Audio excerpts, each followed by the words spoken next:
ಎಲ್ಲರಿಗೂ ನಮಸ್ಕಾರ. ನಾವು ಈಗ ನೋಡ್ತಾ ಇರುವಂತಹ ವಿಚಾರಗಳು ವಾಲ್ಮೀಕಿ ರಾಮಾಯಣದ ಬಾಲಕಾಂಡದ 3ನೆಯ ಸರ್ಗ. ಇದರಲ್ಲಿ ವಾಲ್ಮೀಕಿ ಮಹರ್ಷಿಗಳಿಂದ ರಚಿಸಲ್ಪಟ್ಟಂತಹ ರಾಮಾಯಣ ಕಾವ್ಯದ ಸಂಕ್ಷೇಪವಾದಂತಹ ನಿರೂಪಣೆಯನ್ನು ನಾವು ಇಲ್ಲಿ ಗಮನಿಸಬಹುದು. ಧರ್ಮಾತ್ಮರಾದಂತಹ ವಾಲ್ಮೀಕಿ ಮಹರ್ಷಿಗಳು ಧರ್ಮ ಸಹಿತವಾದಂತಹ ಸಮಗ್ರವಾಗಿ ನಾರದರಿಂದ ಹೇಳಲ್ಪಟ್ಟ ಧೀಮಂತನಾದ ರಾಮನ ಚರಿತ್ರೆಯನ್ನ ಕೇಳಿ ಆ ನಂತರದಲ್ಲಿ ಅದನ್ನೇ ಪುನಃ ಪರ್ಯಾಲೋಚನೆಯನ್ನ ಮಾಡಲಿಕ್ಕೆ ತೊಡಗುತ್ತಾರೆ. ಮಹರ್ಷಿಗಳಾದಂತಹ ವಾಲ್ಮೀಕಿಗಳು ಶುದ್ಧ ಆಚಮನ ಮಾಡಿ ಪೂರ್ವ ದಿಕ್ಕಿಗೆ ಅಗ್ರಗಳಿರುವ ದರ್ಭಾಸನದ ಮೇಲೆ ಯಥಾಶಾಸ್ತ್ರವಾಗಿ ಪದ್ಮಾಸನದಲ್ಲಿ ಬದ್ಧಾಂಜಲಿಗಳಾಗಿ ಯೋಗಾರೂಢರಾಗಿ ಕುಳಿತು ರಾಮನ ಕಥೆಯ ಸರಣಿಯನ್ನ ನೆನೆಸಿಕೊಳ್ತಾ ಇರ್ತಾರೆ. ನಾರದರು ಹೇಳಿದುದು ಬೀಜರೂಪವಾದಂತಹ ರಾಮಾಯಣ, ಅದನ್ನೇ ಮನದಲ್ಲಿ ನೆನೆಯುತ್ತಾ ಅದರ ವಿವರಣೆಯು ಹೇಗೆ ಎಂಬುದನ್ನು ಯೋಗ ಮಾರ್ಗದ ಮೂಲಕ ತಿಳಿದುಕೊಳ್ತಾ ಇದ್ದಾರೆ. ರಾಮ, ಲಕ್ಷ್ಮಣ, ಸೀತೆಯರು ಭಾರ್ಯೆಯರಿಂದ ಮತ್ತು ರಾಷ್ಟ್ರದಿಂದ ಕೂಡಿದ ರಾಜನಾದ ದಶರಥ ಅವರಿಗೆ ಏನೇನು ಒದಗಿತೋ ಅವೆಲ್ಲವನ್ನು ವಿಶದವಾಗಿ ವಾಲ್ಮೀಕಿ ಮಹರ್ಷಿಗಳು ತಿಳಿದುಕೊಳ್ತಾರೆ. ರಾಮಾದಿಗಳ ನಗು, ಭಾಷಣ, ಪ್ರಯಾಣ, ಯುದ್ಧಾದಿ ಕಾರ್ಯ ಇವೆಲ್ಲವನ್ನು ಬ್ರಹ್ಮನ ವರಪ್ರಸಾದದಿಂದಾಗಿ ವಾಲ್ಮೀಕಿಗಳು ತಿಳಿದುಕೊಳ್ತಾರೆ. ಸೀತಾ ಲಕ್ಷ್ಮಣರೊಡನೆ ರಾಮನು ಅರಣ್ಯದಲ್ಲಿ ಸಂಚರಿಸುತ್ತಿದ್ದಾಗ ಸತ್ಯಸಂಧನಾದಂತಹ ರಾಮನಿಗೆ ಒದಗಿ ಬಂದುದನ್ನೆಲ್ಲ ವಾಲ್ಮೀಕಿಗಳು ಬ್ರಹ್ಮನ ವರಪ್ರಸಾದದಿಂದ ತಿಳಿದುಕೊಂಡ್ರು. ಈ ರೀತಿಯಲ್ಲಿ ಬ್ರಹ್ಮನ ವರಪ್ರಸಾದ ಲಬ್ಧವಾದಂತಹ ಯೋಗ ಬಲದಿಂದ ರಾಮನು ಹುಟ್ಟುವ ಮೊದಲಿನ ಮತ್ತು ಹುಟ್ಟಿದ ನಂತರದ ವಿಷಯಗಳೆಲ್ಲವನ್ನು ವಾಲ್ಮೀಕಿಗಳು ಅಂಗೈಯಲ್ಲಿರುವ ನೆಲ್ಲಿಕಾಯಿಯ ರೀತಿಯಲ್ಲಿ ಸ್ಪಷ್ಟವಾಗಿ ತಿಳಿದುಕೊಳ್ಳಲಿಕ್ಕೆ ಸಾಧ್ಯವಾಯಿತು. ಮಹಾ ತೇಜಸ್ವಿಗಳಾದ ವಾಲ್ಮೀಕಿ ಮಹರ್ಷಿಗಳು ಅಭಿರಾಮನಾದ ಶ್ರೀರಾಮನ ವೃತ್ತಾಂತವೆಲ್ಲವನ್ನು ಯೋಗ ಧರ್ಮದಿಂದ ತಿಳಿದು ಕಾಮಾರ್ಥ ಗುಣಗಳಿಂದಲೂ ಧರ್ಮಾರ್ಥ ಗುಣಗಳಿಂದಲೂ ಯುಕ್ತವಾದ ಸಮುದ್ರದಂತೆ ಅನೇಕ ತತ್ವಗಳು ಎಂಬಂತಹ ರತ್ನಗಳಿಂದ ಪೂರ್ಣವಾದಂತಹ ಕಿವಿಗೂ ಇಂಪಾದಂತಹ ಶಬ್ದ ಮಾಧುರ್ಯದಿಂದ ಕೂಡಿದ ಮತ್ತು ಅರ್ಥ ಸೌಷ್ಠವದಿಂದ ಚಿತ್ತಾಕರ್ಷಕವಾದ ರಘುವಂಶದ ಚರಿತ್ರೆಯನ್ನ ನಾರದರು ಯಾವ ಕ್ರಮದಲ್ಲಿ ಹೇಳಿದ್ದರೋ ಅದೇ ಕ್ರಮದಲ್ಲಿ ರಚಿಸ್ತಾರೆ. ರಾಮನ ಜನ್ಮ, ತಾಟಕಾದಿಗಳ ವಿಷಯದಲ್ಲಿ ರಾಮನ ಪರಾಕ್ರಮ, ಜನಾನುರಾಗ ಮತ್ತು ಜನರಿಗೆ ರಾಮನ ವಿಷಯದಲ್ಲಿ ಇದ್ದಂತಹ ಪ್ರೀತಿ, ರಾಮನ ಸರ್ವಾಪರಾಧ ಸಹಿಷ್ಣುತೆ, ಸೌಮ್ಯ ಸ್ವಭಾವ, ಸತ್ಯಪ್ರಿಯತೆ, ವಿಶ್ವಾಮಿತ್ರರಿಂದ ಶ್ರೀರಾಮನು ಕೇಳಿದ ವಿಚಿತ್ರವಾದಂತಹ ಉಪಕಥೆಗಳು, ಜಾನಕಿಯ ವಿವಾಹಕ್ಕೆ ಪೂರ್ವಭಾವಿಯಾಗಿ ಅವನು ಮಾಡಿದಂತಹ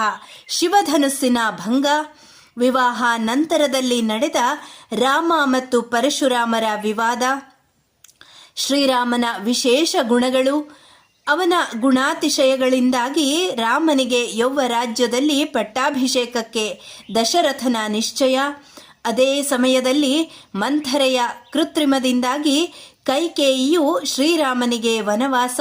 ಭರತನಿಗೆ ಪಟ್ಟಾಭಿಷೇಕ ಎಂಬಂತಹ 2 ವರಗಳನ್ನು ಕೊಡುವಂತೆ ದಶರಥನನ್ನ ಕೇಳಿದ ವಿಚಾರಗಳು, ಅದರಿಂದಾಗಿ ಪಟ್ಟಾಭಿಷೇಕಕ್ಕೆ ತಡೆಯಾದುದು, ರಾಮನ ವನವಾಸ, ಅದರಿಂದ ದಶರಥನಿಗೆ ಉಂಟಾದಂತಹ ಪುತ್ರಶೋಕ, ಅದರಿಂದಲೇ ದಶರಥನ ಪರಲೋಕ ಯಾತ್ರೆ, ಪ್ರಜೆಗಳ ಪರಿತಾಪ, ಶ್ರೀರಾಮನು ತನ್ನನ್ನು ಹಿಂಬಾಲಿಸಿದ ಪ್ರಜೆಗಳನ್ನು ಬಿಟ್ಟು ಮುಂದೆ ಪ್ರಯಾಣ ಮಾಡಿದುದು, ಗುಹನೊಡನೆ ರಾಮನು ಮಾಡಿದಂತಹ ಸಂಭಾಷಣೆ, ಸುಮಂತ್ರನ ಹಿಂದಿರುಗುವಿಕೆ, ಗಂಗಾತರಣ, ಭರದ್ವಾಜರ ದರ್ಶನ, ಭರದ್ವಾಜರ ಅನುಜ್ಞೆಯ ರೀತಿಯಲ್ಲಿ ಚಿತ್ರಕೂಟ ಪರ್ವತಕ್ಕೆ ತೆರಳಿದ ವಿಚಾರ, ಹಾಗೆ ಚಿತ್ರಕೂಟದಲ್ಲಿ ಆಶ್ರಮವನ್ನ ನಿರ್ಮಿಸಿಕೊಂಡದ್ದು, ಆಶ್ರಮದಲ್ಲಿ ವಾಸ ಮಾಡಿದ ವಿಚಾರಗಳು, ದಶರಥನ ಅವಸಾನ ನಂತರ ವಸಿಷ್ಠಾದಿಗಳ ಒಡನೆ ಭರತನ ಆಗಮನ, ರಾಮನನ್ನ ಒಲಿಸಲು ಭರತನ ಪ್ರಯತ್ನ, ತಂದೆಗೆ ತರ್ಪಣಾದಿಗಳು, ಪಾದುಕಾ ಪ್ರದಾನ, ಭರತನು ಪಾದುಕಾ ಸಮೇತನಾಗಿ ನಂದಿಗ್ರಾಮಕ್ಕೆ ಬಂದು ಪಾದುಕಾ ಪಟ್ಟಾಭಿಷೇಕವನ್ನ ಮಾಡಿದ ವಿಚಾರ, ಮುಂದೆ ರಾಮನ ದಂಡಕಾರಣ್ಯ ಪ್ರವೇಶ, ವಿರಾಧನ ವಧೆ, ಸುತೀಕ್ಷ್ಣ ಶರಭಂಗರ ದರ್ಶನ, ಅನಸೂಯೆಗೆ ಸೀತೆಯ ನಮಸ್ಕಾರ, ಚಂದನದ ಅರ್ಪಣೆ, ಅಗಸ್ತ್ಯರ ದರ್ಶನ, ಧನುಸ್ವೀಕರಣ, ಪಂಚವಟಿಗೆ ತೆರಳಿದ ವಿಚಾರ, ಶೂರ್ಪಣಖಿಯ ದರ್ಶನ, ಅವಳೊಡನೆ ಸಂವಾದ ಮತ್ತು ವಿರೂಪಕರಣ, ಖರ ತ್ರಿಶಿರಸ್ಸುಗಳ ವಧೆ, ಅದರಿಂದಾಗಿ ಲಂಕೆಯಿಂದ ರಾವಣನ ನಿರ್ಗಮನ, ಪ್ರತೀಕಾರೋದ್ಯೋಗ, ಮಾರೀಚವಧೆ, ವೈದೇಹಿ ಹರಣ, ಅದರಿಂದ ರಾಘವನಿಗೆ ಉಂಟಾದಂತಹ ಶೋಕ ಮತ್ತು ಅವನ ವಿಲಾಪ, ಜಟಾಯುವಿನ ಮರಣ, ಕಬಂಧನ ದರ್ಶನ ಮತ್ತು ಆತನ ವಧೆ, ಪಂಪಾ ದರ್ಶನ, ಶಬರಿ ದರ್ಶನ, ಶಬರಿಯು ಸಮರ್ಪಿಸಿದ ಫಲಸ್ವೀಕರಣ, ಪಂಪಾ ತೀರದಲ್ಲಿ ಮಹಾತ್ಮನಾದ ರಾಮನು ಸೀತೆಯನ್ನು ಸ್ಮರಿಸಿ ಮಾಡಿದ ವಿಲಾಪ,